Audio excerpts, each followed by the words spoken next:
Hello students, आज जो है हम लोग बेसिकली बात करने वाले हैं रिलेशन एंड फंक्शन जो कि चैप्टर क्लास 11th का सेकेंड चैप्टर है। ये इसके ऊपर मैंने एक वीडियो बनाया था जो कि पार्ट 1 के नाम से अपलोड है हमारे चैनल में। तो ये है उसका पार्ट 2। तो रिलेशन एंड फंक्शंस में पार्ट 1 के बाद इस वीडियो में हम बात करेंगे रिलेशंस की। तो रिलेशन की अगर मैं बात करूँ तो रिलेशन में बेसिकली हमें 3 चीज़ों का ध्यान रखना बहुत ज़रूरी होता है। एक है आपका जिसे हम लोग कहते हैं डोमेन, दूसरा होता है को डोमेन, और एक और चीज़ होती है जिसे हम लोगों को जानना है वह रेंज। यानी हम बेसिकली इस वीडियो में रिलेशंस के जो 3 पार्ट हम लोग को जानना है, domain, number 2 range and number 3 जो है वो है को डोमेन। ये किसे कहते हैं, आखिर ये होते क्या है। तो अगर आप लोगों ने मेरा पार्ट 1 नहीं देखा है तो पहले पार्ट 1 देखिए, तो फिर आपको समझ में आएगी। तो देखिए स्टूडेंट्स, जैसे मान लीजिए यहाँ पर एक रिलेशन दिया हुआ है आपका 1 2 2 4 3 5 7 9 8 6।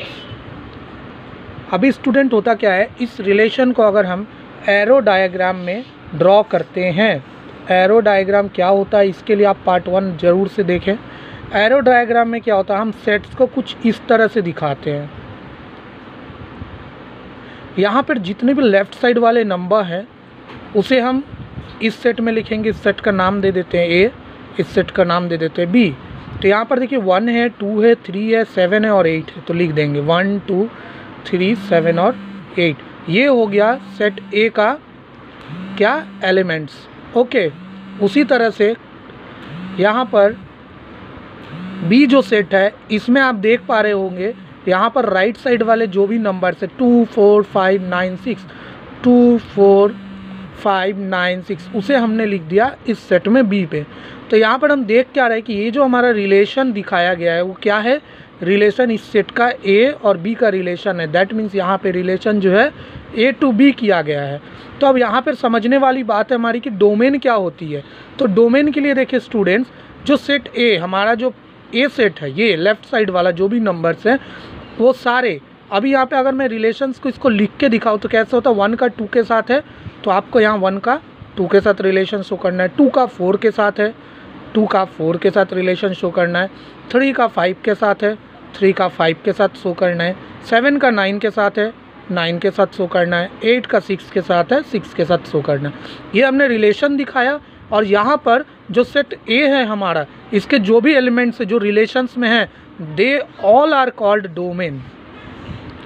यानी ये सारे ये क्या है, डोमेन्स है। यानी क्या क्या है, 1 2 3 7 8, यही सारे हमारे क्या कहलाते हैं, डोमेन कहलाते हैं। यानी डोमेन के बारे में अगर हम इसका डेफिनेशन देखें तो स्टूडेंट क्या होता है डोमेन का definition, all the permissible inputs, यानी इसे हम इनपुट भी कहते हैं। यानी जो भी इनपुट्स रिलेशन में होता है वो सारे नंबर्स यानी सारे एलिमेंट्स क्या कहलाते हैं, डोमेन कहलाते हैं। अब इसके बाद हम लोग बात करेंगे नंबर 2 रेंज की। तो यहाँ पर रेंज क्या होती है देखिए स्टूडेंट्स, तो रेंज में क्या होता है, आउटपुट्स, यानी इस साइड के जो भी एलिमेंट्स जो रिलेशन में है उसे हम क्या कहते हैं, रेंज कहते हैं। बिल्कुल डोमेन का ऑपोजिट होता है। यानी यहाँ पर आपका जो रेंज में आया 2 4 5 4 5 9 और 6, क्योंकि ये सारे रिलेशंस में और सारे आउटपुट्स हैं, तो ये सारे क्या है, रेंज है। तो रेंज की अगर मैं परिभाषा की बात करूँ, डेफिनेशन की, तो यहाँ पर हो जाएगा ऑल द परमिसिबल आउटपुट्स। तो ये सारे हो गए क्या, ये हमारे रेंज हो गए। लेकिन अगर यहाँ पे स्टूडेंट्स को डोमेन आपसे पूछ दे तो को डोमेन का मतलब क्या होता है, को डोमेन का मतलब होता है आउटपुट्स के सारे एलिमेंट्स जो रिलेशन में है और जो नहीं भी है। क्योंकि इस केस में क्या देखने को मिल रहा है कि यहाँ सारे ही रिलेशंस में है। अगर कुछ ऐसे एलिमेंट रहते जो रिलेशन में नहीं है उसे भी हम को डोमेन में लिख डालते। यानी 2 4 5 9 6 ये सारे हमारे क्या हो गए, को डोमेन। और को डोमेन का अगर हम डेफिनेशन देखें तो यहाँ पर हमारा को डोमेन का जो डेफिनेशन मिल के आता है वो क्या होता है, ऑल द पॉसिबल आउटपुट्स, यानी सारे पॉसिबल आउटपुट्स क्या कहलाते हैं, को डोमेन कहलाते हैं। तो इस तरह से हमने डोमेन देखा, रेंज देखा और कोडोमेन देखा। तो चलिए ये रहा हमारा रिलेशंस का बात। अब हम बात करेंगे फंक्शंस क्या होती है। तो फंक्शंस को जानने के लिए देखिए स्टूडेंट्स, फंक्शन को अब हम लोग इस पेज में देखेंगे। फंक्शंस कैसे देखा जाता है इसको थोड़ा गौर करिएगा। मान लीजिए स्टूडेंट्स, यहाँ एक रिलेशन हम लिखते हैं 1 2 2 4 3 5 7 9 8 6। एक और रिलेशन हम लेते हैं, ये मान लीजिए रिलेशन 1 रिलेशन 2 1 2 1 6 3 4 4 3 2 1।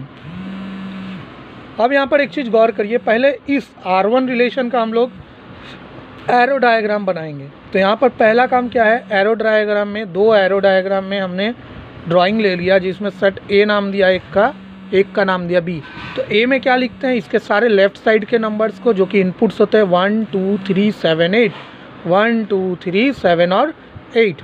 उसी तरह से B में क्या लिखेंगे, सारे राइट साइड वाले 2 4 5 9 एंड 6। अब इसको हम रिलेशन चेक करेंगे। तो 1 का 2 से रिलेशन है, 2 का 4 से रिलेशन है, 3 का 5 से रिलेशन है, 7 का 9 से रिलेशन है और यहाँ पर 8 का 6 से रिलेशन है। तो यहाँ पे हम क्या देख पा रहे स्टूडेंट्स कि यहाँ पर जो है ये मेरा रिलेशन बन गया, यहाँ मेरा रिलेशन बना रिलेशन A to B। अब सेकेंड वाले को बताते हैं, उसके बाद आपको क्लियर होगा कि फंक्शन किसे कहते हैं। यहाँ पर अगेन अगर मुझे बनाना है तो मुझे क्या करना है, ऐसे ही दो सेट ले लेना है A और B। इधर के सारे लेफ्ट साइड वाले को लिख डालेंगे 1, फिर से 1 है तो दोबारा एक ही चीज़ को रिपीट नहीं करना पड़ता है। इसके बाद 3 है 4 है 2 है, तो 3 4 2 लिख डाला हमने। अब इधर B में क्या है, राइट साइड वाले नंबर्स को लिखेंगे 2 6 4 3 4 3 1। ध्यान रखिएगा स्टूडेंट्स कि कोई भी नंबर रिपीट नहीं होना चाहिए सेम सेट के अंदर। अब इसका फंक्शन देखिए, रिलेशन देखते हैं। 1 का 2 से है, फिर 1 का 6 से है, इसी 1 का फिर 6 से है, 3 का 4 से है, 4 का 3 से है एंड देन 2 का 1 से है।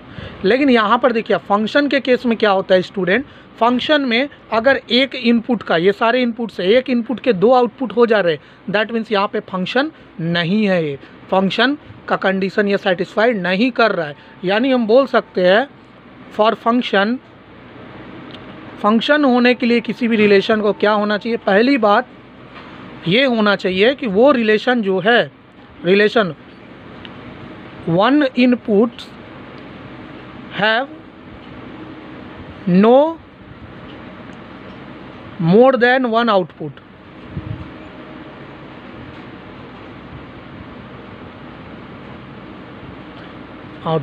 यानी एक इनपुट का एक से ज़्यादा आउटपुट होना नहीं चाहिए। लेकिन इस केस में क्या है, 1 जो इनपुट है उसका 2 आउटपुट्स हो गया, दैट मीन्स ये हमारा फंक्शन नहीं है, this is not a function.